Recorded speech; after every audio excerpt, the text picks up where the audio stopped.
There's a conflict in Balochistan that's been simmering for a long, long time, and now it's really boiling over. But here's the thing. This isn't just one story. It's actually a story of two fronts. You've got these escalating armed attacks on one side, and on the other, a huge, peaceful protest movement. The crazy part? It seems like the way the state is responding to one is just pouring fuel on the fire of the other. Okay, so let's dive right into what's going on. So here's how we're going to break this down. First, we'll look at just how serious this conflict escalation is. Then we'll get into the armed front. Who are the key players behind the attacks? After that, we're going to shift gears and look at the rise of this incredible, massive, peaceful movement that's happening at the same time. We'll also cover the state's crackdown on that movement, and, this is crucial, we'll analyze the cycle of radicalization that seems to be a direct result. And finally, we'll try to figure out what this all means for a really uncertain future. All right, first things first. To really get a handle on what's going on in Balochistan, you have to look at the numbers. The hard data tells a story, and it's all about the sheer scale of the violence that's just exploded in 2024. And, if there's one number that tells you everything you need to know, it's this one. An 80% increase in fatalities from this conflict in just 1 year. I mean, that's not just a jump, that's a staggering leap. It's a huge red flag that things on the ground have intensified, and dramatically so. And this chart right here, it really puts that number into perspective. You can see just what that jump looks like visually. The number of deaths, it nearly doubled in a single year, blowing past the 1,000 mark in 2024. So yeah, we're not talking about some minor uptick here. This is a conflict that has gone into overdrive. So a natural question comes up, who's behind this surge in violence? And that brings us right to the first front we talked about, the armed insurgency and the specific groups that are driving it. Okay, so the sources we're looking at really break this down for us. You've got a few different groups that are active, but one name really stands out, the Baloch Liberation Army, or BLA. I mean, just look at these numbers. Over 300 attacks causing more than 580 deaths. That makes them by far the most active and, well, the most lethal group in 2024. You can see the BLF is also very active, but the BLA is in a league of its own when it comes to fatalities. And it's really important to understand this wasn't just a bunch of random, chaotic violence. No, the BLA showed a whole new level of strategic thinking. Take Operation Hero Frat, for example, which translates to Black Storm. For almost a full 24 hours, they launched these coordinated attacks across massive parts of the region. It was a major show of force, and it was designed to directly challenge the state's control. But here's where the story gets really complex, because at the exact same time that this armed conflict was hitting a new peak, something else was happening. A completely different front was opening up.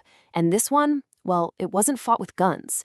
It was fought with voices, with people, with a massive, massive call for peaceful assembly. This event was called the Baloch Raji Meshi, which basically means the Baloch National Gathering. It was being put together by a group called the Baloch Yakjeti Committee, and their goal really was pretty simple. They wanted to bring people together from all over to peacefully demand their rights and call for an end to these really long-standing issues, especially things like enforced disappearances. And you really get the spirit of this whole thing from the words of one of the organizers, Dr. Marang Baloch. This quote just says it all. This wasn't just some abstract political rally. It was about something deeply personal. It was about getting their youth back from torture cells, about fighting for the rights of fishermen, and about taking this feeling of weakness and turning it into a powerful, unified, and peaceful force. So let's just pause for a second. You've got these two very different fronts playing out at the same time. On one hand, an armed conflict that's getting more violent by the day, and on the other, this huge call for peaceful dialogue. So the big question, the one that really changes everything, is how did the state respond to the peaceful part? Well, the response was swift, and it was severe. On July 27th, the day before the gathering was even supposed to happen, authorities were already setting up roadblocks, and they shut down the internet. The next day, on the 28th, when people tried to gather anyway, security forces opened fire. 2 people were killed. By the 29th, as you'd expect, protests against the killings spread, and that led to arrests of the leaders. Then, just a few days later, on August 2nd, security forces fired on another rally, and another person was killed. So the peaceful assembly, it was effectively crushed with force. Now, that crackdown, it's not a standalone event. It didn't just happen in a vacuum.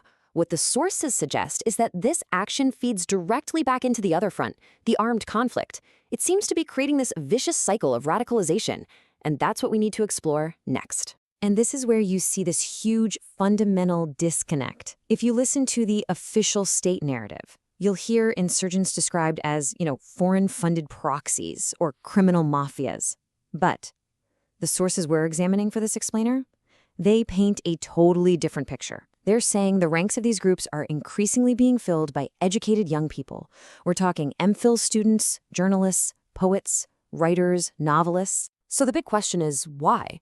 Why would educated young people, with so much ahead of them, choose this path of armed struggle? Well, the sources point to a few key factors.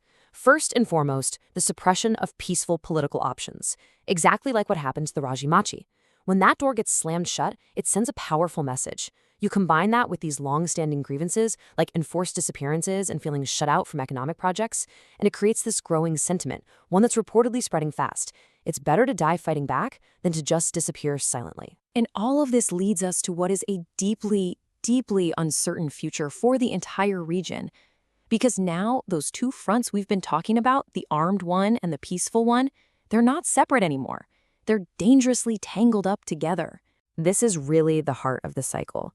According to the sources we've looked at, when the state uses force against a nonviolent movement, it accidentally proves the main argument of the armed groups.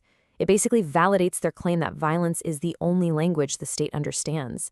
And that very action, it risks pushing an entire generation of disillusioned youth away from peaceful protest and directly towards insurgency. And so that leaves us with one final, pretty sobering question. It's a question that gets right to the heart of this conflict, and the answer to it will probably define the future of Balochistan. It's simply this: when peaceful dissent is met with force, what other path is left?